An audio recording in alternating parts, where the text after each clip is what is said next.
Whamon tātou tāpua inga, se o tātou tū lai whātasi, se I whaulu whale mai le sā, le tino maniwa le tātou tamā.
Sunga le tai Sauniga le tau mai leo sa la firma ti akonu ya Lealali Gali Seu o na tui Sauniga o tō wharo ti Tai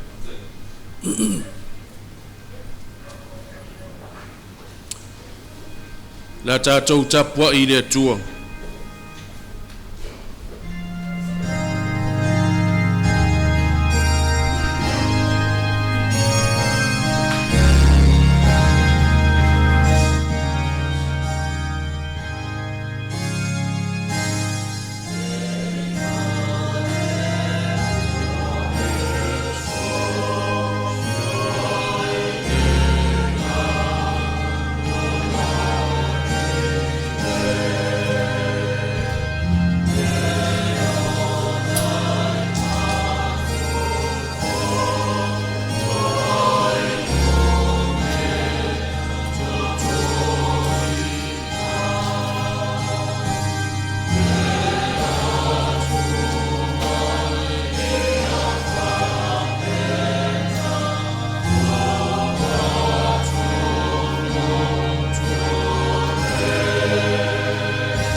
O e woti o ile li. O le lava o fetalai mai ai le anganga. Ina wala tau malo lo ya la tau ngaluenga tinga. O le mele wala tau iluma ai o le nofo ali o le atua. Wala tau au na fo ia te ia ilo na malumalu le au malipo. O le talo mo le nganga pa ia. Tātou ifo matalo i le atua. Anganga pa ia e lo mātou fesoa soa ni sili. A fio mai e to ia le mea nei, e tau to luaina, lo mātou whaatau wā. A maisea le mātou taulanga uo sia i le nei tai au. Mātou o foinau mātou, ma lo mātou loto, ma le nganga whaafetai lo mātou o tua. Lea li e lo mātou o tua. E vai lava ma whaatau wā o mātou tangata. E le eisi ato o toia I mātou e mātou te whaatino I na ailinga luenga. O le ala leo lo mātou mua I wala au lau fio se I fio mai. E ala ilo nganga pa ia. E tauto uruaina ma baptisoina o mātou tangata tapua I taito tasi. Ina o mātou whaia o le nei Sauniga ile ava ma le mi ngao e tatau ai. Mai ua toai mea uma I le whaasilisili o lo vi inga. O le talo le ala ilo suafa pa ia Yesu ke riso lo mātou lii ma le whaola. Amen.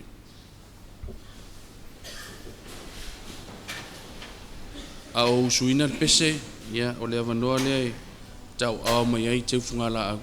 Tato vi ile atua, ile pese se lau mane lua.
Tusai mal tātou por kalame o le temi nei o le whaitawina o le tuspaia. Tusi fitfilia mo i tātou. Mo mai le whenga inga fau. Evangelia na whamawina e luka lo na matau po esfuru ma le iwa. Whaitawina le whau po e whaasfuru ma le tasi. Se eo o le whaasfuru ma le wha. Luka lo na matau po esfuru ma le iwa.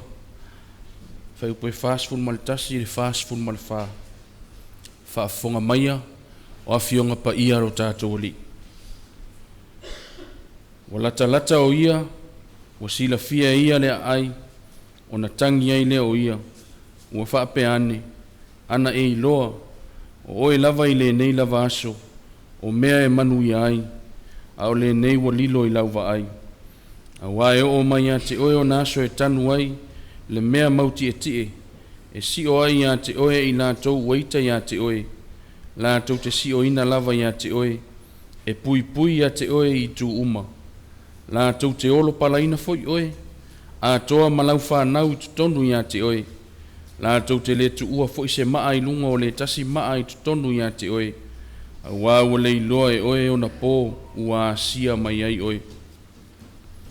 Tau ina ia wha manuia le atua e alalu tātou whaitau ma wha longo ia nā fionga pa ia. Ma ia tū mau tu pēa te ia lona vi inga. Nei maso umalawa e oe le whaavavau lava. Amen. Ya, a tangtanga i le tātou porkalami. Ia o te mine o le tātou Malumalu. Peo na ia i le whaasolonga.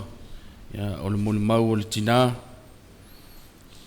So ele ma se Malumalu o le se sui o le whanau. Ya, sui o a inga na lua. A inga na whiunga ti a kono. Ya, ma le tina ia unasa. Ya, o na so ele ma le Malumalu whiwhi au. Ya, mna tu leo su mai le tama pensione. O ele na te tapena ina. Ya, le Malumalu. Ya, mo le a whiunga le ti a kono. Ma le wanganga e tumu le whaaloana. Tai.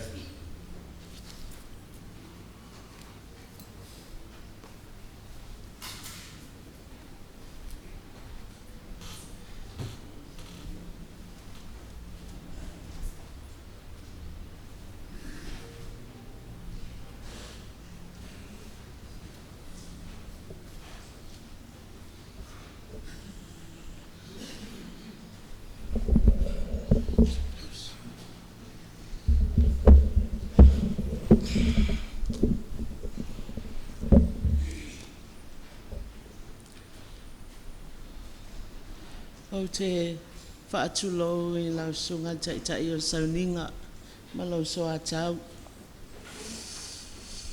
Whaatalo whaatu foi i le paia mawalunga o le tātou whaala potopotonga ua mawhai o na o tau auai mai se i o tātou patipatia ma moli mawina e a toe Sauniga o le awhionga ile te akono ia po le awhionga fo i a Tauiliili Lealali Tauiliili Gali Seu Gali Seu. O le a uanga isa o loe la umulma.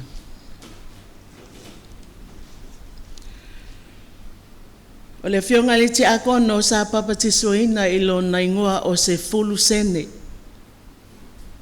Seu. Na whanau mai o ia i le asolua se fuluono au kuso ta si iwa ono fitu. Whaai poi na i le asolima o me lua afe male fitu ua atoa le toa ono o lana au waa o loo iei i le taiminei. Toa fitu whamalulu atu. Lua tama 5 teine. Toa tasi le maliu o le maulu matua fo ilea. Totoe le au whai o loo iei o mai le taiminei. Toa ono 5 teine tasi le tama. Lili o kalani Anita le onu matua. La kisa Nadine lo na lua. Sina le avele lo na tolu. J. Rolando Vaitoa o le mātali ile toa tasi lo na wha. Charity atoanga le tala lelei lo na 5. Sao malie ma vaito e lauto o ate pora Glennis o le wii lea o lo mātou a inga e a toa iai le toa fitu. Toa ono o lo soifua nei. E toa lua ma ua grandchildren o teine uma o hana tasi le tausanga ma masina e se fulutasi ma moana ono masina. O le awha inga o tangata na tupunga mai a lo nei tangata ma le awhionga ia ile ti akono to aiva. Tasi maliu valuolo o la mai pea. Sina utala i winga o lo to alua.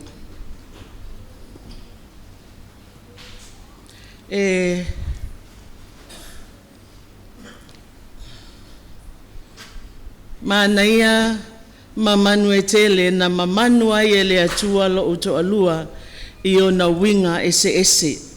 Le asa moli mawina na nafi e le to atele. Ai e lua lava uwinga o si uto alua e fia fai I aisa utala I le asole nei. Mua Gali was a happy man.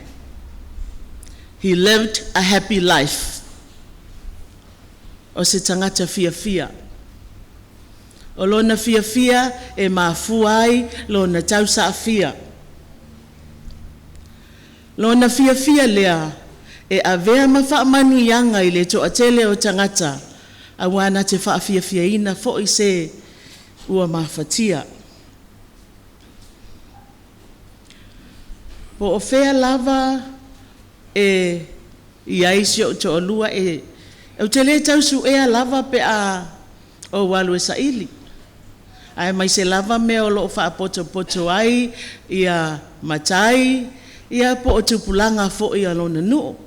O te le tausu ea lava wale lope se lau mika o wha alongo atu le tali e tangata. Ta sirola o mate o ia o ngali Lealali Tauiliili mai ai wha la pitonga lea.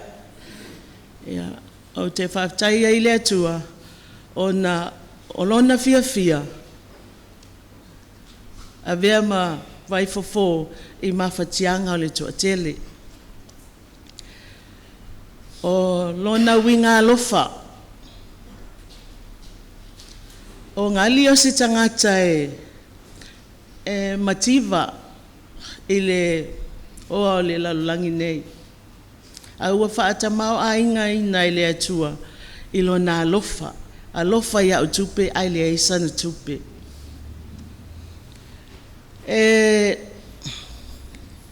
Whaangalonga tā ia I lo mawhauwhau o no le taimile nei ua mātutua ia tupulanga a le nuu. A o vai taimia o iai le daina si o na uso lea na maliwa tu nei. E iai ia whanau teine I totono le lotolotoi o toa mua. O le la tau masani I lea vai tau. O le taiono I le fitu tau sanga o le tai pe amo ato niu I vai tele e whaatau. A tau watu la ngali ta maiti nei o tau so atu I aniu. Whaatafa le taavale. Ave uma ato niu I lunga o le taavale. Whaafeo sofi mata maiti I lunga o le taavale. O na Tauiliili le lei mai lava la ia alu lomo moli te neiti nei le fale. Te masalo to atele o tātou e lo te neiti o te tala no atuai. Na alu atu loa la ia totongi malava niu ia na watu matamaiti. A whai ale lava sana tupe. Wa alu ai male wha au punga. O atu lo fale e mai ei le pāleni o niu. O na umalole wha asanga ifo o te ngia ia mātua nei. O na winga alofa. Alofa iso o se tasi. Alofa ilo o ainga ia pei o na si la fia le tau pati mai o na ia o ainga. O le alofa lea o Lealali. Sa ia tau tuai ma le wha maoni I o ainga a o soifua o ia.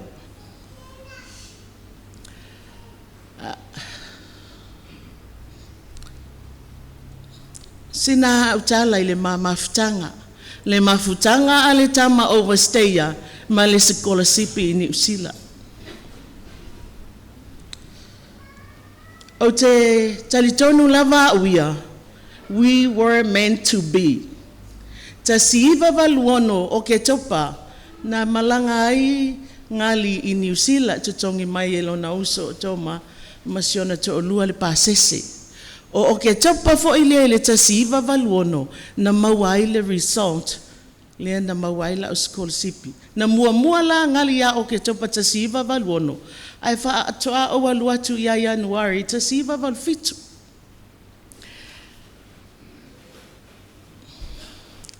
Ese e ka le sia na ma lolotu ai sa au lotu I le PIBC Newton ia ai lotu ngali Kingsland, e whakasa I Kinselani.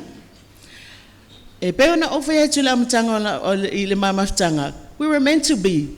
Te e lava we le manato o lo antile na mato lotu e la faile mato mta fale Kinselani le kalesia e whakasa o ingala ia na mato fitau e maltamo leata. O ngali. He was the most popular. O ngali matu ai ta ua lava o ngali I tutonu o le ekalesia Kinselani. O te alu atu e tau whao ai te initi whana nau New Zealand ia ngali. Ia, mana ia le mātou mafutanga whaale au tala vau. Ia ile mātou youth choir mātou te au wai whaatasi. E mātou te lei o le vāwala lata ia o le mātou mafutanga. O ngali la pe ono fa elena o Samoa nei na mativa ai o New Zealand fo ina mativa o le mele na mafu ai ona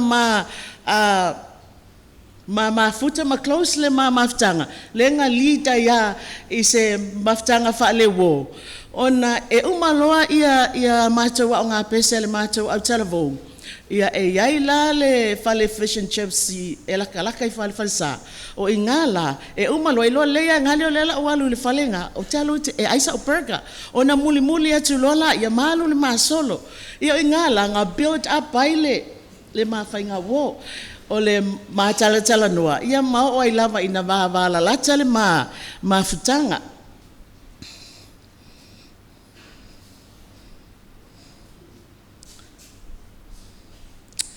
Tasiiva valu aso se fululua Januari tasiiva I vatasi o ina na amatai on ma date o le tafaonga le matou au talavou I le matafanga Shakespeare ele mafaina ngalo langa o le aso lea ele ai mate famanatu ai maua ia le ise tupe taltanu al fale ia le ai foi ia ua fapena ona o ile asos full analo ile tafaonga le matou au talavou ile matafanga I North Shore Shakespeare o ina amata mai ile mafutanga fato a fai wo ai fo ilna o lo langa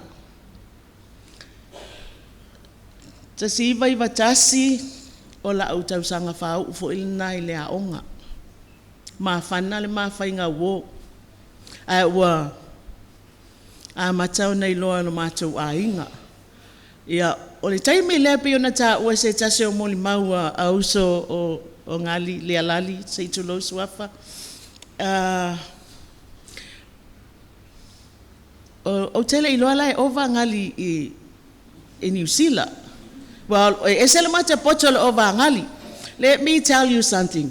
O ngali paulea o le tangata na ova na mawalo na ava noa na aveilanga kosi le Carrington Polytech drain layer. O ingala le na mawaya na tupe ia le ta ua lona uso ele ilo po feo mai ei tupe ia ngali mafuta le ngali Malaysia o cousin o ngala le Carrington mawai lo leva noa le na luai ngali mawaya na launia na mawaya na tupe ina ua iloa ngali o lo tausanga I ule na mafuta va la tele mafutanga o mala usu enga muli ya November aile I yoso valelia o usau loa bo fo I maile nai lo ainga o te sa fai lava mo walo siaki le meli au mai yaila o result aina mua a maile tusia ngali au mai yaile se fulu lima ta la New Zealand ma ta au mai ai wa umona fai sio na uso wa umona fai ato ma te pora o ia le ato fo I mai tausio la to matua ai le loa la muli mai ya o le sa onga le na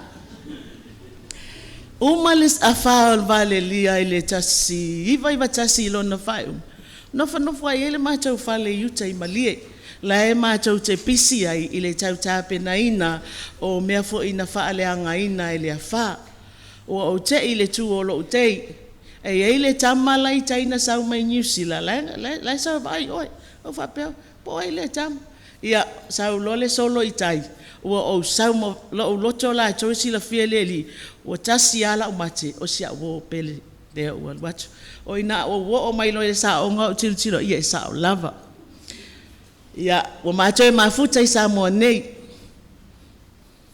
ai e whaanana I tu o lo mātou ainga.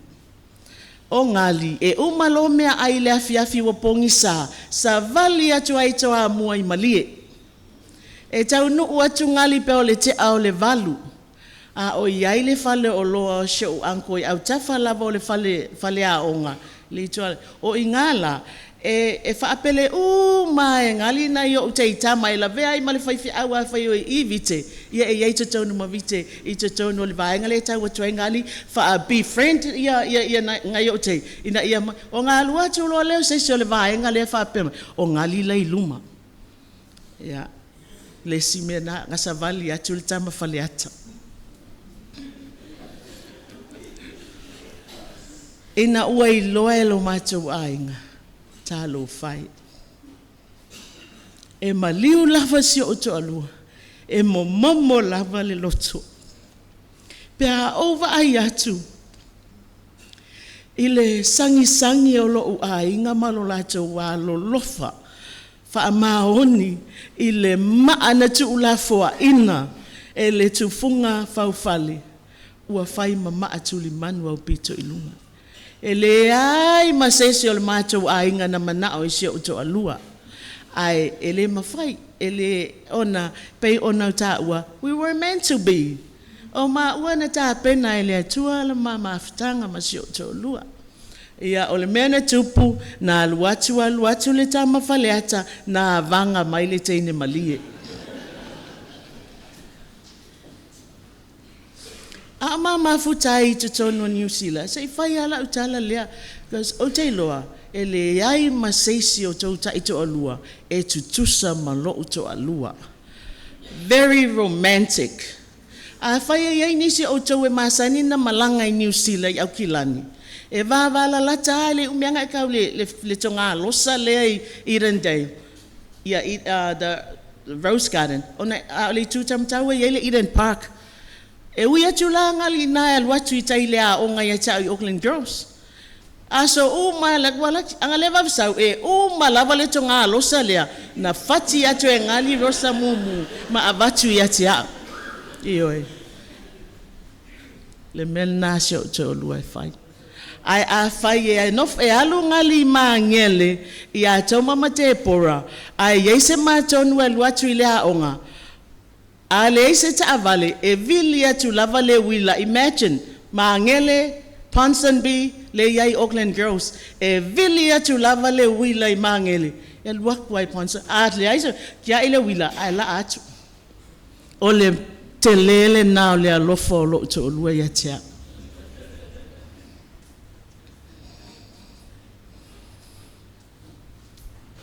ina ua mai e le whai atua umatala o le mamawhitanga te ua tau I loa ina ua mai si o to alua lua afe lua tasi a o mātou pisi tā pena le pālota le tō whaile ngoa matua fulua I loa e fulu lava e whealuai ia o ina na stroke ai na stroke ai whawhetai le atua na toi whaafo I sia lava lo na malosi ia ngali au koe back 100% le ai o ina loa na toi siake I loa le fo mai na mauai sa whai au na toi ngafitinga o lo na fatua o la ititi ia sa whaatonu loa whai le eko mai loa ai o toi te le liki o le valfo lo na fatu ia o ina la pape ona sauno mai fo mai e le ialu e sele mai fatu ngali o lona ma losi o lona talavou le ana le to e langona mape ia lona fatu le ala wa amata ina fa solo matua le wa to e langona o se tau sanga fa inga tai lo ma ainga ina ua to e afia ina ua to e fa ona to nga fitinga e lona fatu o I foi na siasia tuaisi to e ina le to faile ngoa matua tala noa wa sa tele ason fa le to le ia le sa noanga lea e tanga le tau woti ai sa le oti O le tala lava le naso o se taimi lava. Lua afe lua tasi, lua afe lua se tausanga whaingata. A wape tolu ni po ma te momoe ele whale mai. E asonga fua vel whale mai. Ia ona nofua i lea a usu mai o te whainga luenga. Ia o te ile wala au mai o le rotea. Ia o latu a mai tua. Ia o se tausanga whaingata tele. Ai ai le mea tā ua lava. Na tupu i leo langa o ngali i le taimi lea. O se suinga. E loa o mai lau whanau. Ma o te mita ai. Pea o ma fau i le lava o le taimi na tuu e le atua. Ngali e tā pena ailona lana malanga. Whaalongo atua ngali le a ave mea lunga. Ua tingaina. O lana whaatonga i le atua. Le atuai. Whaafoi mailo o malosi. Ato e maua so o malosi. O le a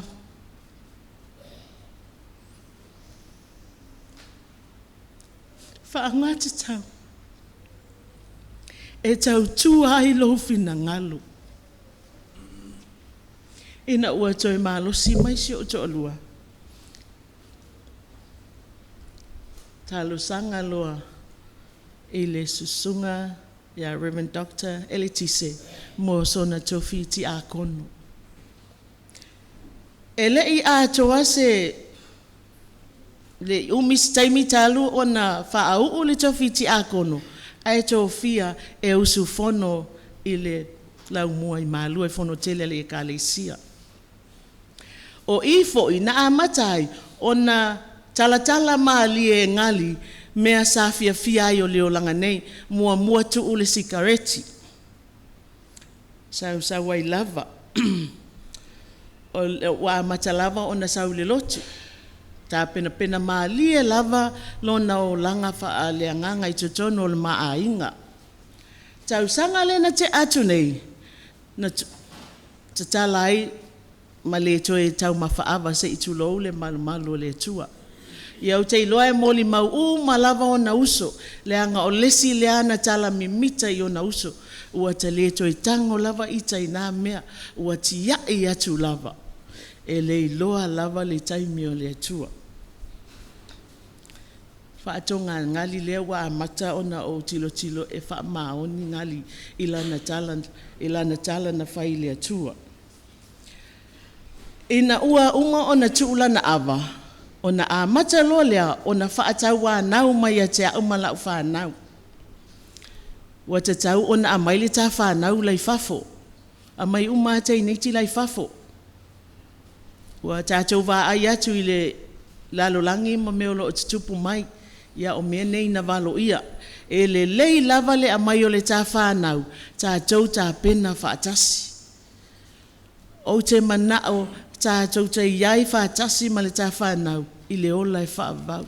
E moli mau ma lava la whanau. E o le whanau lai au Sitalia. Vai aso uma. O lana whaatau anau lea I le mawhanau fo I mai. E tasi lava le mafua anga nā lai. O na whaima le tina le toi whai mai ngali le tūlanga le iatia. O na ua o whai atu o le ma granddaughter. E whai lava ele o ilonga o na tūlanga I se tūlanga le talu o na whanau mai. A mai la le teine ai mana o mia whaafua se I se tonga fitinga. Le lopo le ale vave e aviai. E le ingianku peske le o kaile le ambulance e ave ilo na afine Australia. O le mafua angal na lai o na le toe vinga ngali e au mai ia lana whanau. Sa wai. Wa ese wa sui lana tala noa e loa umalava ele mafana wa mata ona sui le tala noa ngali pei ona tala noa I fa ilo ile unga o le lalolangi o lo va o ele to atele wa fa pena le tala noa fa ilo fa to a o ilo lava oni fa ilo le o lana malanga le to foi mai ina walu ta atia ia la le tele taimi te wa umi se fa matalanga ai o le asosa aso lulu mātou fo I mai savai, aso sā mātou to ona I male mawhanau I lunga o mātou laulau. Toi a mata fo I ona toi whai, ona toi taltana noa mai ngali. Ua te tau ona a maile tā whanau lei fafo, tā tau tā pena whaatasi. le whaatau anau lea watoi amata mai. E tele lava nisi o ana whaamatalanga na whai mai. Pau mea na o manatua, mana whaatino lava, o le aiaile swinga o lo tātou ainga, na o le whai atu lava wa o lotu, ai le lopo o atu mea nai whai, whai loi le mawhanau le aso sālea, a mata atu tai au, tā le lima o tau iluma I le mawhale. Whai le tātou lotu le tai au, o e a onga sauni o le a onga, o e no fufale, ia a mata tātou whiau. Na mata lava I le aso ngafua lea o na whaile swinga fau lea o le mātou ainga. Aso ngafua, aso lua le aso lulu le nāluai. E le I whai aise mātou whai ngā lotu tai au, na o ia na whaila na lotu. Ai o le mea fo I lea, na lai o na whaile maa whale le iluma. Ua whamai, e whinga le whaia o loku pa o mai le whai to a lea, pa o mai le whai to a lea, si le ele whai o lo se whale le tate o ese ia tā ua, e sā wa ia tā lotu e whai, e le iloa le tā whanau wa vai le taimi o whai ngā lotu. Mafua anga nā na whai ele whale le iluma. Ti ngā o na whamai ia lona I tu a inga le ai, ngali, ua mātou filfilia o e whai maale o le tātou ainga whamai ngali ta atia nā mea whaile whale lea e whai ma saunga le mu wailo o ma whau pe a whai au lotu. Tai ao le aso ngafua. Mana watu I le afiafi ia o moe. Lewo o la utala I le toi taimi o le mamafutanga masi o to lua. Ia na o nala mai lava o ngali o le a ina o whai atu I se awhana o mai kako kie a o le tangata fo e mana o ana o ia maa e mana o lava ngali nga o ia maa ona o mātou la masi awhana o mātou tau no le ta avale ai wha liale kulo ma leulo ka māloa I le wha malama mau tiltilo atu o whai atu lo I ki fia halu wha mai o ki fia ki e fo ia uia e wa dia sau tata o na na tau nua ngali tono ta avale tutuli I fafo na I teiniti. Ma o ala ia fo I mai loa le mate e ti enga I le polea tu tonu lava le mate avale ma fa asanga nga I luma le fa paolonga o le mafale ma I maue pe ana o iloa o fa ilo ia o lana malanga na ona sa fa I lava fa I mai ka ke ofi le luma o ta fale a o lo manatu ala tala noa o le asi mai se me mai te mo e luma se tu lo le malo le tua ona o le peo le pawa ai vevela la le wa e pe I male e o le potu o fa ya tuala I o awi ya la le o fifa afele mekele e ya isia na tala na fai mai fa mai lo lan tala e oti o te tanua ai oe ya o la ngai o ke ilanga esel mele I lo ma fa le winga o langa tala esel na le mafu anga le lan fa mtanga fa plai e o kila o fe o la me fai o woki foi o ke ka ngoya ka ke o file le lumol ta fale o la na tala le po le asonga fua ai aso lulu alu na malanga o le toi taimi o le aso lulu le na fai le fa tsinga tato e kalesia e fa malulu atu fa la putonga pe umi se fa matalanga e uma lona te tala uma le aso nei fai la lo to lua close loa uma o le solulu le na tu mate o iforo fa e afa lo le tolu o manava mai lo ta o I fatsinga le kalesia mai wale lei o te ale afa tolu o te le loa alui foi lava o te I lava o fa lo ko pese momi malu lo o te I lo ma fa fa o ki kilo ko ngai le waki o le computer puya o te ale lima o apa lo I le telefonia o vala au mai o biliala na numera wa le vala na tangi o la uma natu o la wai tai I le maftanga le ale ekalesia ai wa o tai wa o mina tongi tangi ai tali atu matala fa fero ka mai le moe ya o fa tu lola ye fa fango no tama o le wo sorry wo tu ai tu ma nga va tu le saundi lo mao o le fa fango nga le nga le fa fango atu walu ya o fesilingia fo mai le mafua anga o le tali wa no fo le tata o le fatu a le taimi lea na tu e ta oto ai intia taimi tonu alea ai wala talata le tautonga wa tala noa ma viali tala noa ma Dr. Adam fai mai awe ke ka oko ngai ale le lo faku ko anga o ia e no fala ang mai to anga e fai o siaki ia o ke manga mai fa mai wa uma fai la fai unga ko la fai unga ile ale fa mai wa uma fai la fai unga e leta o to alo fatu o ile fo mai inkia fa valvale ale aka o ko lo faku nga fai le tu o fa ko okay wale leila o la na fai unga ole wenga o se fa matalanga le se wo to fo itua ole aso le na tu le wa lo ngali na tu fo ya fe le sunga fa fe nga ya Federica e la te to alua i tai ile afala vole tolu moli la o fo so ani ile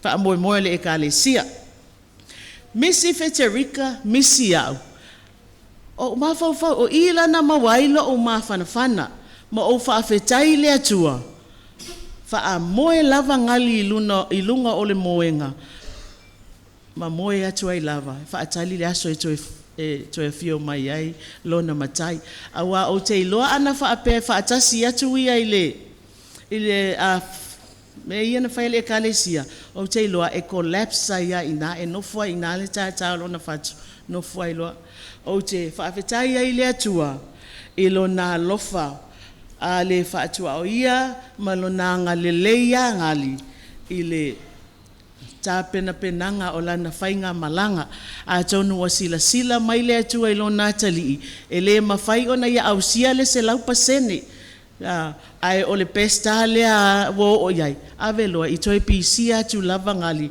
i nisi whainga tau, i nisi whaasosonga, o na wa umala u whanau no mātou leo stai, ia o le moli atu aila o whaafetai tele lava e lo ainga o sia o te olua ai maise lava o na uso ma siona tua whawhine to atasi e ui lava i le whainga tau ngali i le tātou mafutanga i le tau mafutanga ai o te iloa lelei lo o tau alofa whaavalea i lo tau uso le tau alofa fo i lea ua tau au sulu mai ai a o tātou ia le i mawai atu fo i ia se tasi o le au uso ia o la whawhetai i nieces ma nephews o sio o to alua whawhetai le alofa i a ngali whawhetai i mea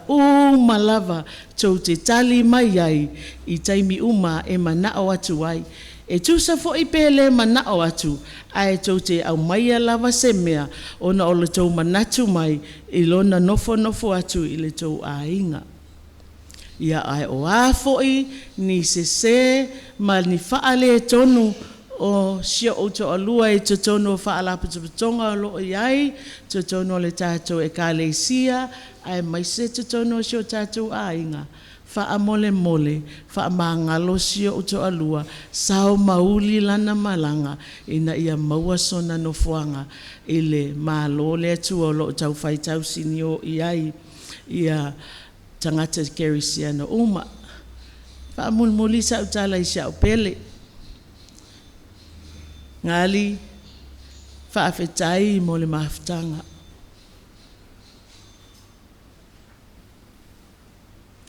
fa afetai le atua ona olana me alofa i lo nei tangata o oe o le mafua anga fo ile na ia pei ona tau whaafafonga i moli maua au so ke le popo le a iai po o ai o la tau au kia iloa lava lau te iloa uma lava lo walofa i lo to lua ma le leanga na whai o lo to lua ai leanga o lau mea lofa na au mai e le atua ai fo iai tau mea lofa i o tau mea fo ina o lo whai ia e whaftai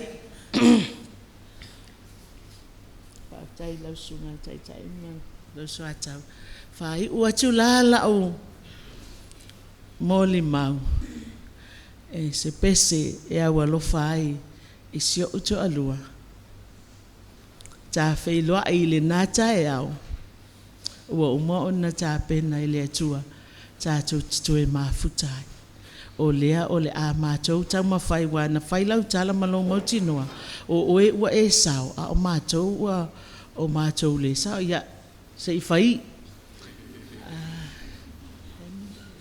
Ya, malau mai Tauiliili ngali tele ai na pese ngali ya ele pese lama chau tai chau rua o mai se iusu le pese fa chau fa isia pele.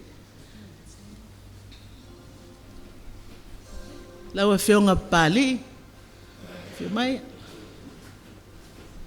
ai ase mana i o lau o loto, lau ngali e se le mana i o la nato.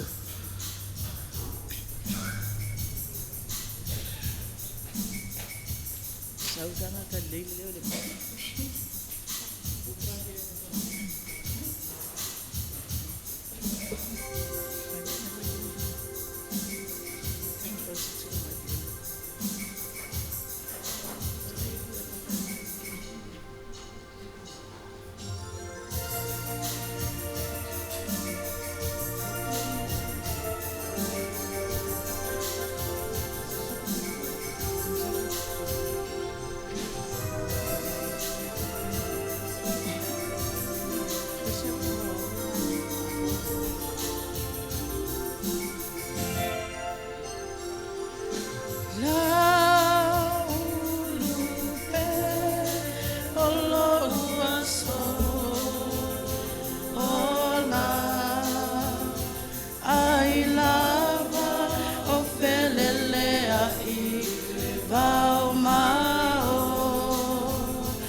Mai ile solo ua o le toe whaalongo isi ana olo la ulupe olo ua so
se lava o siona leo pe aolo mai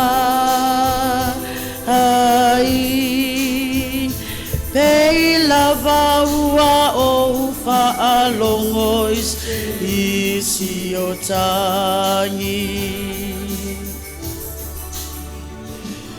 pe a lele mai i le taimi o tau afia afi uale e moloma o umata tuli matai la ulu pe olo uaso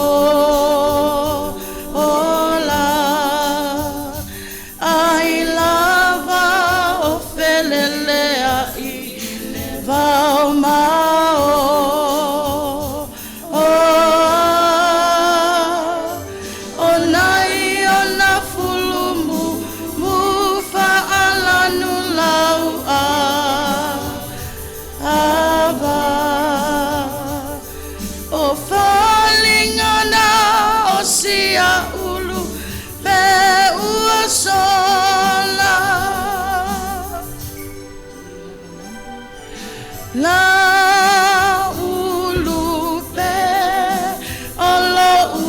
so ola ai lava o felele ai vau mao o nai ona fulumu mufa ala nulau ava o falling ana o sia ulu pe uasola o falling ana o sia ulu pe uasola.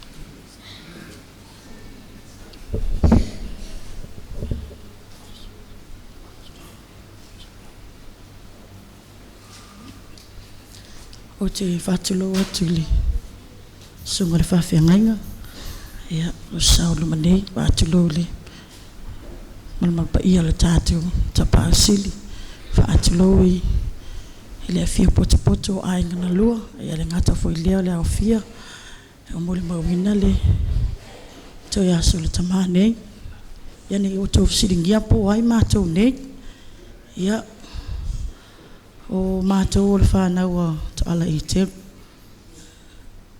ia o le uso o ngati i le so o iwi i le so o toto ai sa o silo mātou a inga ia le lau mātou o mai la ngilo mātou pisi mātou te walo whai ia ma mātou whaatou whai le tamane ngani ma leo leo o mai lo uso ai o lo mamburi mea lo whaanga o to ala i te matalasi i lau malanga tai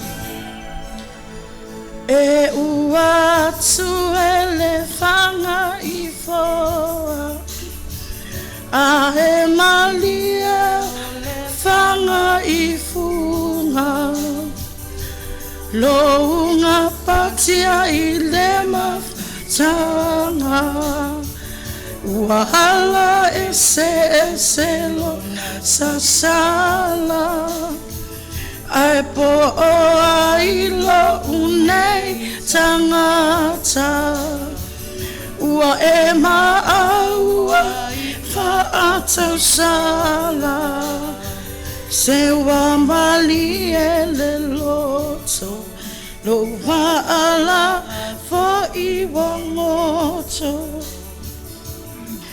ai talo sia e se toa ai toe tu la i se toa ai tu watu i le atua malana pule fa soa e manatua e manatua ngaluenga me alele umasa e faya le nei ua oula e anuia ua sapi ai nei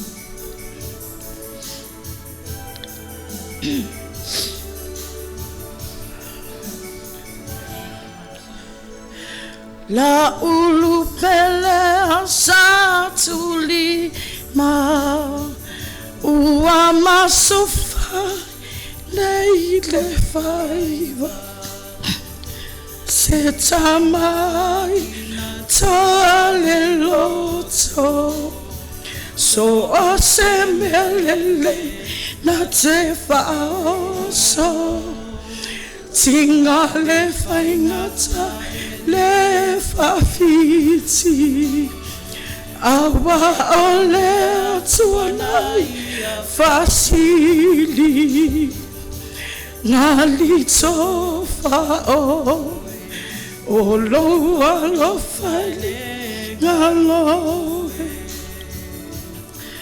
Aitalo sia e pau se toa Aito e tu la I se toa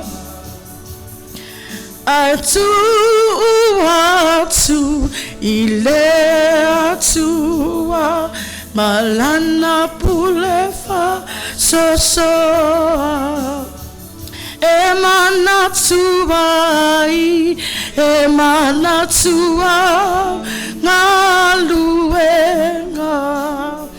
Me alelei umasai faya, lenei ua oula ei, manduia ua osapiain ei. Aitalo sia e pau se toa Aito e tu la I se toa Aitu atu ile atua Malana pulefa asosoa Emana tuai Emana tua ngaluenga Me alelei umasa e faya Lenei ua oula ei Manduia ua o sapia inei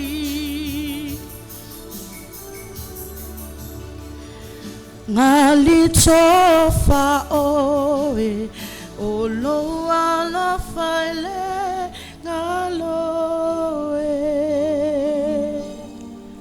After.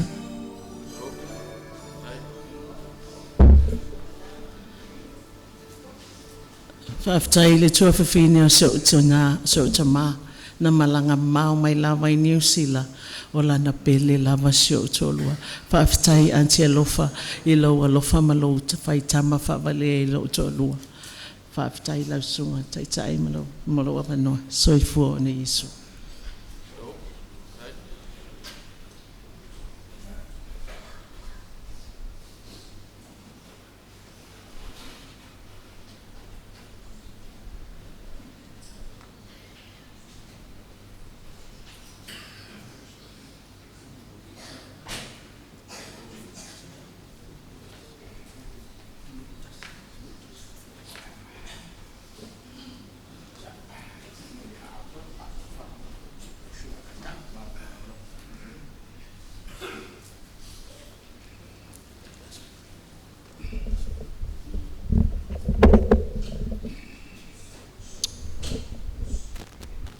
Ia o mamalu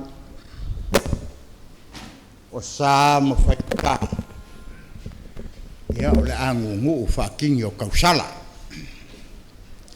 wa o pa ia mai babau se io o mai lawa re kai o ngei ia nga mga kulea lea la mai le ko failing wa mkua ia le fo ia la aku le sunga le whaik ia ai kaingangi fo ia pa ia maulunga i ngei ainga o sale kupula mai ma wa mwhai o ngā fio mai kusa mare so e mori mawinga se kasi fo i o o uso ku e foi ko kongor ngai ainga sa le ia le ua wala au ia le kua ku sa ngai aso mo moanga o whakaro whaku le sunga kai o kako Sauniga sunga le whawhengainga ia le tua amu ia sunga le whawhengainga i le wak o mako mafukanga ia leo o mako wheiroa ia ua wala au le kua si o mako uso ia whuka o mako foi o ngā whakaukoinga ia longa sunga ki a Kongo ia le tua ia le foi sa mori mawinga ia u fae e foi ai papa ia wa foi le swafa Tauiliili ia nga ke le ale ngi fisiri o kula mai mori aku le ngang fa malol ma le ngang fa kailo ko fa ia wa le uso wa wala au ia le kua i ngai aso fa kai pa ia le o whainga luenga ma se foi sunga ia e ngoka ia o fa peong la wa lua ia a wale soma ko Sauniga o le ko fai ale lali ia po le sunga ia Tauiliili ia po sunga foi ia ku ia mo o kakuainga ia ale le ai ia kapo mai si fai ia o masui o kakuainga langa le sa kere ngomori mau nisi ang ilaso ang ngafi ia ke lo foi o ko mori mau ia wa vela foi fala ole kula ia ko o ulu e fai ma mori mau ngai kuo le ainga o le su mai ma mafuka mai ia le sunga i whawhengainga sunga i fomai ia e kise dokta sa kako mafuka ia kaimi o le kokele lao la kou o ngofo mai ia o whapenganga whaskorsipi soloi Australia New Zealand ia o la kou ngei sa au inga ngei whaifi au ia lau kako mafuka ngei aso ia e me se foi le whartua ia losa ia bi ia le tua a se fai se kala kelo kako o lo ofisili ia ulu o lale me o sa fa ia ulu o le ainga sale kele yo kako o le Malumalu fai mai le upu e la ikiki ia o le lau ia o le kangaka la ikiki ia o le lau ia o le kangaka o le koinga e ale mai i le kulea o le ainga ki ngā ai ulu mai i le ainga ka ma mo le sila fia le kako mai o lo poko mai e mori mawinga le aso o kuia le mo ia po Tauiliili ia po le alali ngai aso mo lo kousi la fia o nga paua ngai o le koa kongo kwa mua e lua o nga spulou i le suafa ale koe suafa ulu e iai lo ulangonga wa ule loa po le alea le kulanga wa whape ai le mako ainga whaka umaku le lo makua umaku le sikama le lo makua a le foko e waku ma le ria wa ule loa sa oi upo le pese le lopo o alele mafuanga ele lopo alele mafuanga o fa penge ele ngai kuor mako ai A o se kangaka le wha moe moenga. Le ko whae ngā mkua. E mongi ya le kala le whaia.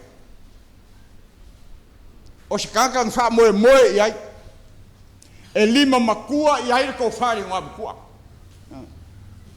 Mea kau paroka. O ke le iloa se si akangaka. O lala fo i lea anga kau ngura wanu.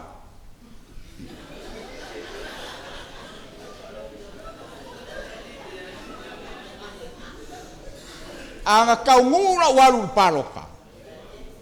E le alu fo i o ia ale. Mangua kuma fo i si uso. E kau ma whaile ma paroka. Ai whawhekai. Wa wala au ele kuolo uso. O lala le. Wa koe wha maua lalo elo loko. E le aia se si oro ainga. O ke kuai. Oro uso leo kuai. A ku pesi o uso. Makua. Ia e alu ia ya wale. Le kumaro manungu. O le ngei kangaka. O ke le iloa. Ke loa umalo Yesu. O ngari loa. Nga umanga whanga umai ngari le langi. I le lalo langi. Ko e alu lo Yesu i langi. O ke le iloa se kangake piko alofa. O le makua alofa. Pe kamaikiki. Pe makua. Pe wheololo. A aisi ngei kangaka. E maua alem. Le mawhai. Le mawhai. E o lo kangaka o kura ia. E o soa kwasi o uso i luma o whale. Olu pe ia au pasi kango belea. Me mea maka. E le wakua si o uso si kamai mea ia kia. E wakua me mea maka. O kei loa i ngā. Langa le sa i oe o io la ai. Kasi leo winga lofa al kama. E le whangalo inga. Ai o ke le i loa foi. Ke le i loa foi. La fionga ia whai. Ia e mese foi ia leo a ngiu. Pe alo lofa wha pepe al kama le. E la ia masesi. O lea lau ki kau soo ai. O lea ki kau soo ai. Mea lea lofa. Mea lea lofa. O lea la konga ngango kau walu el paloka. O ngā lenga makarangoha. Pa mai ulu. O lea lopo lea la kongo ngi polo keki. Ha?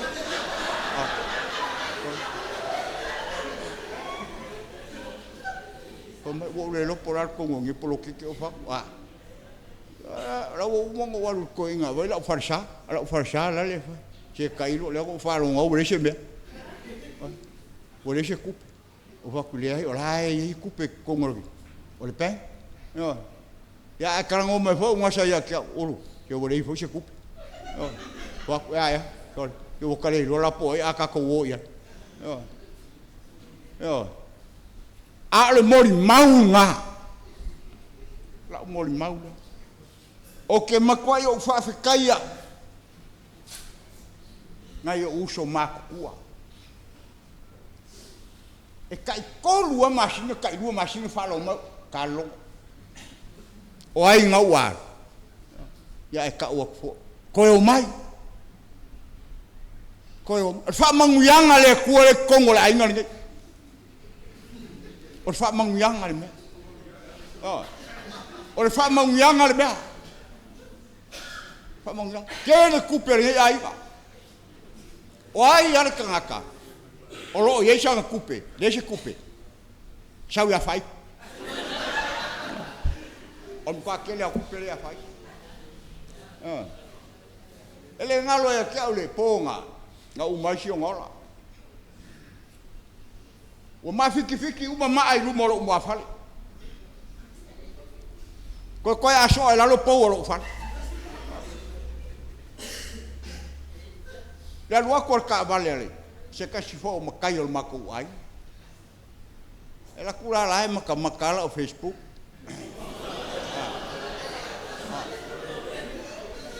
Ia ngā iaka ho ia hie lai manga ia makamak. Fai mai le kala. Kura fale le ngalua. Olu. E le aia mangisi. O le kako piko lo ngauka. Fai ko lal mauku. Wa mariunga. Se o kofo. O le kama e maalos. Melea. Kako kele uloa mai e kako fio im kako. Vai ale 5 minuke. E lei loa le 5 minuke.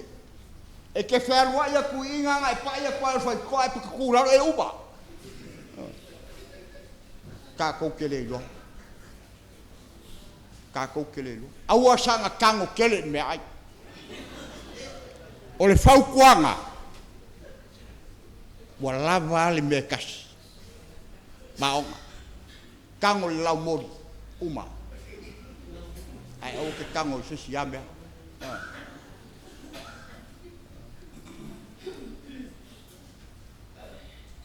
O le moli maule le uso. O se uso i ngā mkaukia le lofa. Ai ai se si o kaku ainga. Kwa mua, sa ulu, e so i ai kamalea. Oka. Makaukia. Meo le lofa. E kumu le ako. E le ngao ngao. Langa i fua i mai le langi le ako. Kari komu au kou iai. E ke ia le aluaku. Wa kumu le ako. Aya. Ala sa su e lau le fala. Ai loku. Wa mkwa fau kisaka. Langa i faa pe ngale alofa. E ke le ilo le anganga pa ia le tua. O le anganga pa ia le kua. Faa kumuinga. Faa kumuinga lo loko le fia fia. Faa kumuinga lo loko le. Smai mai. Aka. Kasi ngā winga le kama. Aka i kemi uma. Lea. Ole moli mau lea nge yasu. Moli e koe lea nganga whaafikai. Ainga ngā lua. Whaafikai loko. Se ua kore loko. O maua lunga. Ma mapu e pue. O whape nganga sua vai kafe. Sa pepe o ngolea. Se ua maua lunga lea. Le baba aiak. Le afio mai makala mai o au. Kako mori mawinga. I ngei asu. Awale. Ua le malo. Si o kako uso. Ia lea. Kui ala mou. Tauiliili. Ya. Lealali. Whamungia kele lea kua whai ngā malanga. Ia maua. Sau ngofuanga le langi. Whakatali mai maua maale la maua. Soi fua mai e mungia. Mungia kele. Tunga kaitai. Mungia koile. Tunga ro babarua. Ya awani yaso mai whamui moe. Amen.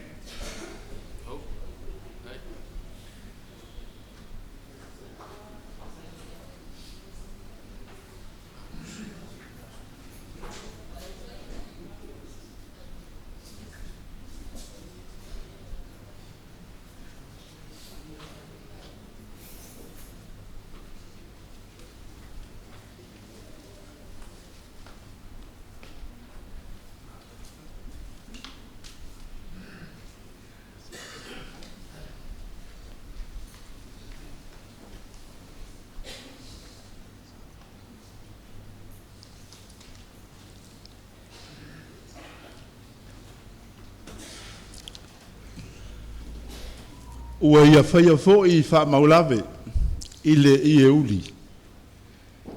Ile taftafa o stasi I e pui pui e so ai.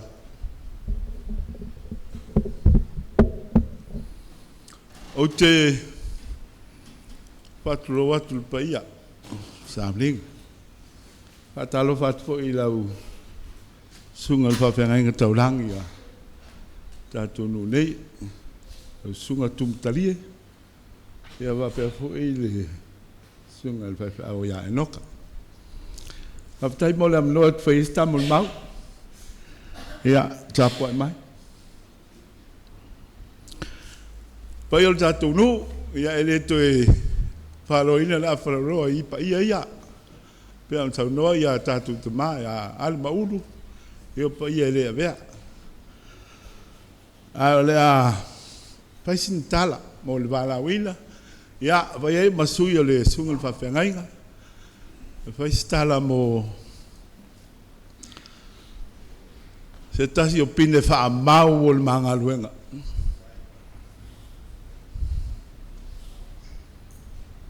O upu ia la amatai tātou lau tau taranga. O lo iai le upu wha maulave. Ala winga leo le ingoa le Lealali Gali le ngana e peru. Wha maulave. Whesa wai. O le whainga o le whai e o na pupuni e tau na puni e whale. Tai fulu puni il pito. Fele le tu amose o puni na e tau so. Lima lisi tu, lima lisi tu. On vai mai dai le au so oa I te filo po se lila. Ai so I mea ia o wha maulawe. Lona winga o le a whionga le jakono ia Lealali Gali Seu o le wha maulawe e so ai pundi o le Malumalu.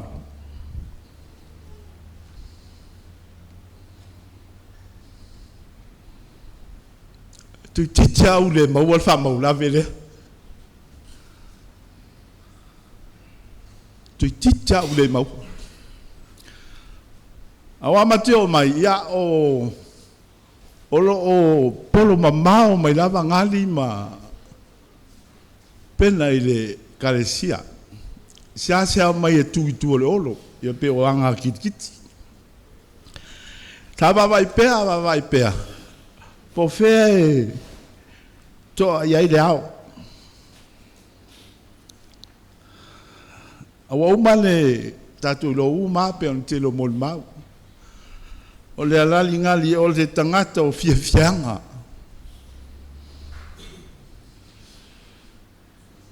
Fiafia I me eia na wo. Fiafia lo na no. Pe ona tātou molmauina. A me se me eia o taimi o fautasi. Tau la mua o tamalea. Wha ma poponga o tau lea, lea longa o le foe. Ia o Sauniga o mea tau tami. Ia o fono o lu. O le mama ai lea, iai. O le mea fifia I ngali, I halu fo iai. Lona loto. Stasi aso lena o mai ai. O tunga I le whewhia o lo iai a tangate demna mai le. Pe a tato loto tamaitea. Ia, mana ia. Raso na te itu ngali ma tine pesevo lele la fine o teru ya po ya. E na pesevo il tato volta. Ai lem si o tato na ofu napis. A o na winga ya. A mana o le mem na o na sauda. Ya, mo wat. Sawat mo o le popo lenga na ya maua. O le toa tele o whātou sina mahalo losi.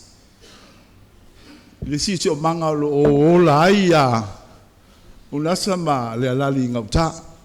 Leu tātou le umatele o I kālesia lei ai. Ia, ona tu la valea po a taimbe ta valfinangalo. A le wa saunoa ia unasa. Ufta witonu a maltaimbe le na whapepe mai ai a to vai a Lealali. Lua o lua tasi. A so soli no umal ko viti. O mataloa ona baba ai wo mai.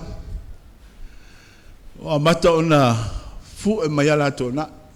Ia e fio mai amal to vai a fio ngai unas. Ua fia mai lotu. E la foli po atoanga ai le ai sawa i fo i tua mal fa poponga ngat. O vai pesi. Ya alo fo vai bule ai sia. Se o tele fia fati la uri o valele ma. Maltala. Fia ai tato fatunga tu vai fo i. O fai unga la lua fo tasi wa peon saunoa ia wa te ia wa wat wa watu la mo mo se la tofi ai fa e kale si ino mo la o na o sion tina pea e fatu a ma te ko mai to titia a play o fatas o tonga mo lua fe lo fu lua sa fa wina la tofi ta kono pe on saunoa ole tati alea fa ula ta kono ne february ai os fono ya me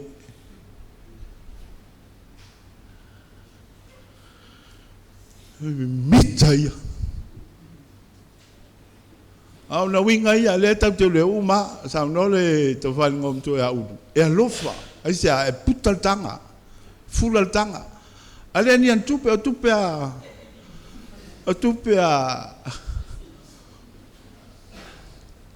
ai me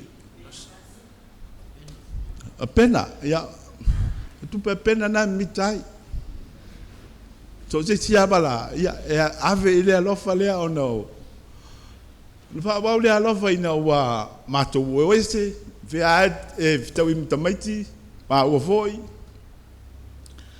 o tangata e se foi na winga ya olan tala le o te le lopo la isia fe feita ti a kono tatu no we il fontanga I malu a isil manai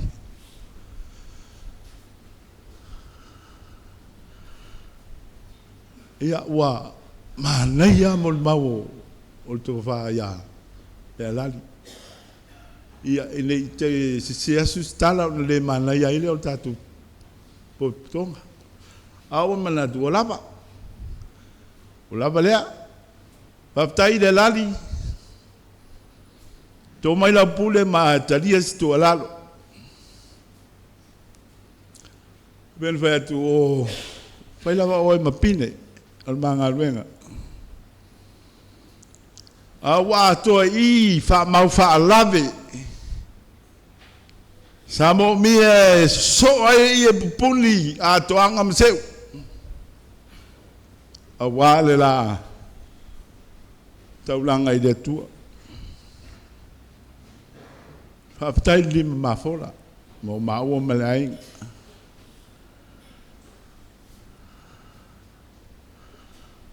pena luana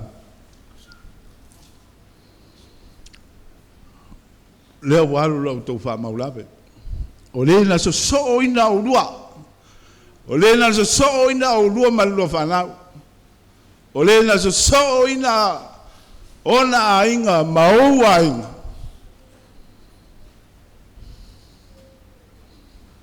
eu matan Lealali ngali tau ya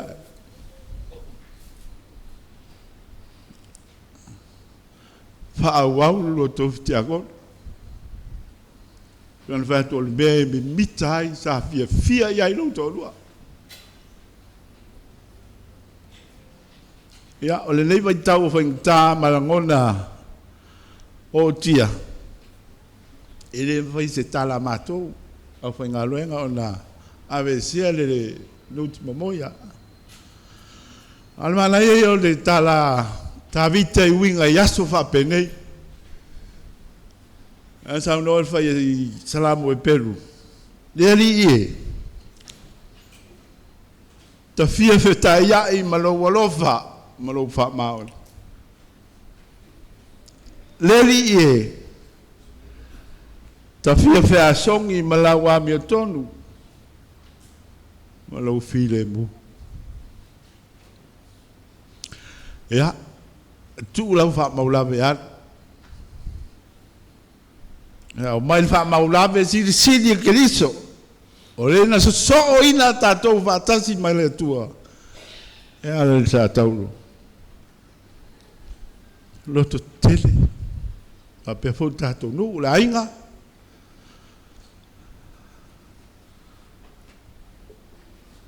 O mai le nga o le tua malon file mu mo tatou.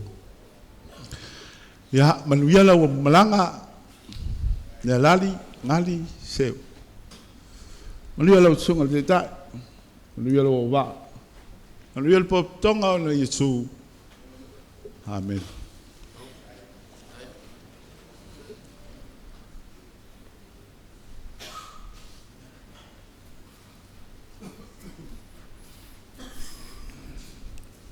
Ore a tātou I fo matatalo I le atua. Le atua whaafonga tataloe ke riso le ali o le toi tū ma le ola.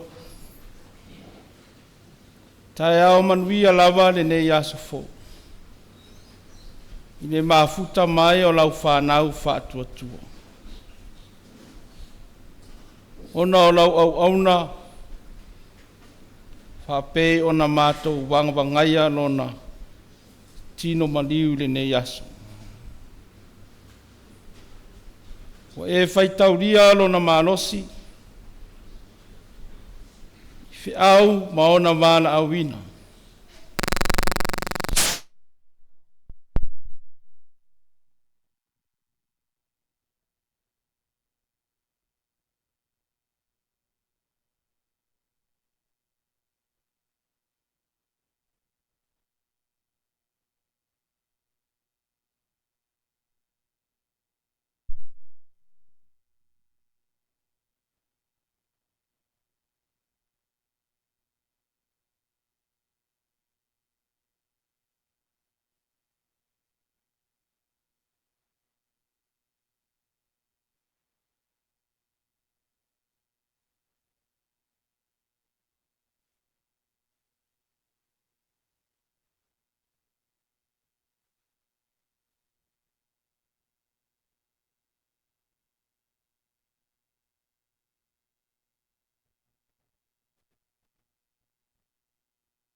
Sana mabihia le Messi.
Papea mai. Ana e loa o e lava i nei lava aso o mea e manu i ai au le nei mo lilo i lau pai. O le manatu au tū e au e ma faufau o le nei aso. Ana e loa loa vanoa. Ana e loa loa vanoa. O se whaupunga lo au mai ei ni la ngona misi alofa. O se tangata mo le isi. Ua misi le avanoa mo se wha moe moe sa te tau ona ia maua. E lava o nā tangia mai ina i upu a mata whape mai. Ana e loa. O ni la ngona ua fia momoli atu peitai wa le mawhai. A wae le mawhai ona toe wha foi tua le taimi. A o wanoa ia e mawhai ona whai maala manuia mo ia. O lona ainga, o lona nuu, ma tangata uma lātou te vāwala lata. O wanoa ia e le manatu ma mawhai ai le tangata.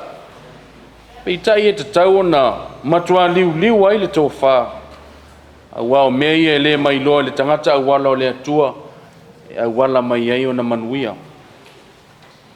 Ia. Ai lava o la ngona misi alofa ia na mafua ai o na tangi Yesu e pe ona molimau ai luka i le tusi sa faitauina. La ngona whaanoa noa le li whaola ma lona ti ngā ona o lona alofa a wao lona fio mai o le awanoa lea mō tangata uma i le whaoletanga. E a mata mai Yerusalema se i o atu inu ese. Pitai o Yerusalema o le lau mua leo yuta ma le o ngā tutonu leo tāpua inga o tangata iutaia.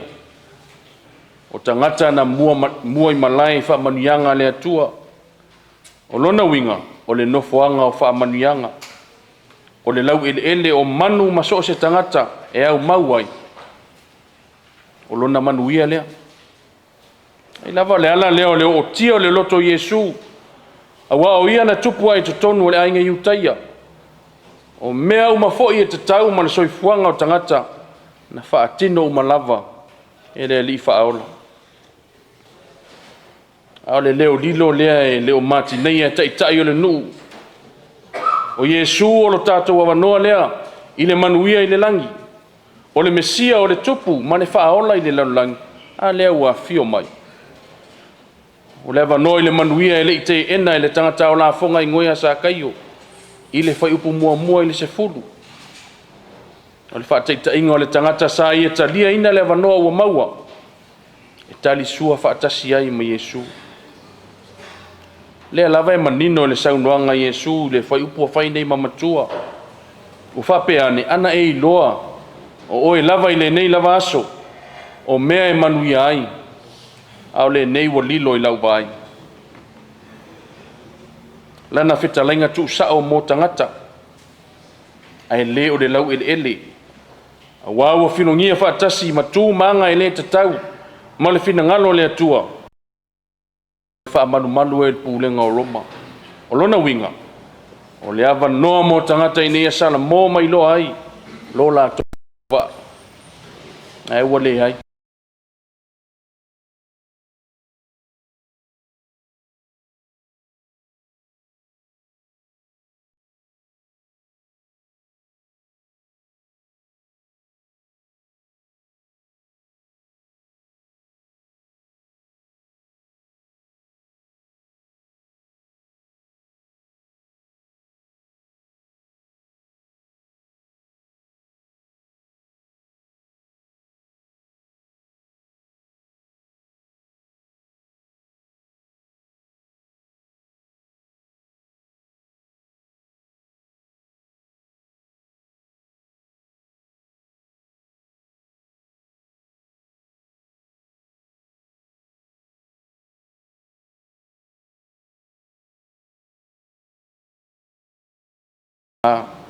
E le fiau mau ai se tasi. A wao lea wa ia walu ia lona whaatafu na ina, ma lona olo pala ina, e nuutua o i mai e tamai. A o le tau whaila valea luka Tau whaata mai le Iesu o lo momoli mai lana tusi. O le whaola na tuina mai le atua ina ia whaola ina i tangata. Na fio mai Iesu na te au mai le avanoa ina ia sala mo whaola ina tangata i utaia. Peita i wala tau le mawhai o na iloa ina. Le a singa mai le atua e ala ia Iesu ke wiso. Manuia sa lilo i le vaai e tangata i utaia malau farisaio. Na wala tau le talia maua te ena le manuia wa sau mai Iesu ke wiso. A le manuia foi wa leva ona iai mai la tau. E ona o le anga sala ma le tete. Wa mafu ai ona lilo i le la tau va ai le manuia. Ya, pa ia inga na lua. Ai mai se le mamalu le tapu inga. Fe au le tala le lei mo i tātou. O le tuua ia le malo le fionga le tia kono. Se avanoa le lei lea e. Wa mafuta ai whanau o a inga mauo. Wa fo i vala i no fuanga. Ona o tau singa a inga ma whanau. No u matu nu o loa o au mauai. Peita ia ono i langona le leo i rama. Ono le vala upa ia le atua. Ona ia vanoa ta ua ia tātou te wheso ta iai. Ma fe faa ma fana fana iai. Awa vanoa fo i tātou te wha whitai e i le atua. Ona le soifua au na o le neita ma. Te le sao le neita ma o tātou moli mawina o tātou wha longolongo. Le ngata lo na whaiva tia kono. O si ana fau tua wha ta mai tonu o lo na inga. A leo tātou moli mawina. Mai lava i le aso ana nafi se ia ulia le aso. Ya? Le tina ma le whanau. Awa noa le leia tātou te whaaso ai. To mai manga vao le tama. Le an me taun whai. Ia whaau. Whaau e whanau. Awa noa le leina. Leo o whaava noa le langi e mafuta i le tama. Ia le alali moro tātou tapa au sili le langi. E ui e leo mawhai ona toi langona mai o tātou upu matala. Ao le awa noa le nei mo i tātou ola pea. Manu o tātou maua le awa noa. Wa lava awa noa o tātou maua. E au na ai mo le atua malana ngā luenga. E au na o tātou whao ngā ina ma le loto whawhitai. Ina waia manatu mai lo tātou whatau wa. O tātou te peo tāta i utaia marau wharasaio. Na wha mau le awa noa. Ua tuuina mai mo i tātou. Iesu ke wiso le whaataita inga sili o le avanoa na saunia i le atua. Ina ia to e vatu le tangata angasala. I le mafutanga mawhanawhana malana a fio. E ala ilona maliu malon to e tūman malo. Mai le oti ma le tunga mau. Leo sa whanga i tā ua i leo le whavavau. Pea whai tātou te sala mō mwhatua tua moni a te ia. Tu mau le atua le vi inga. Le whamanu ma le whanetanga. Nei se ia o le whaavau lava. Amen. La tātou vi atu i le atua le vi inga e 5 matasi. 5 tasi le vi inga o le atua na tātou pese. Tauiliili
talo whamanuia, tātou ifo matalo i le atua. O le manuia ma le fine mua lau fio le atua lo mātou tamā. E lofa siksi ese o Iesu Keriso lo mātou li ma le whaola. I le maramafitanga le mawai ma lau fio a nganga pa i ai. Ia tu mau mai le i mua i mātou nei. Manunga lau whanau whātua uma le larulangi atoa. Nei maso malawa e o i le whaavavau whaavau. Amen.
Noi matale matula ufatu uata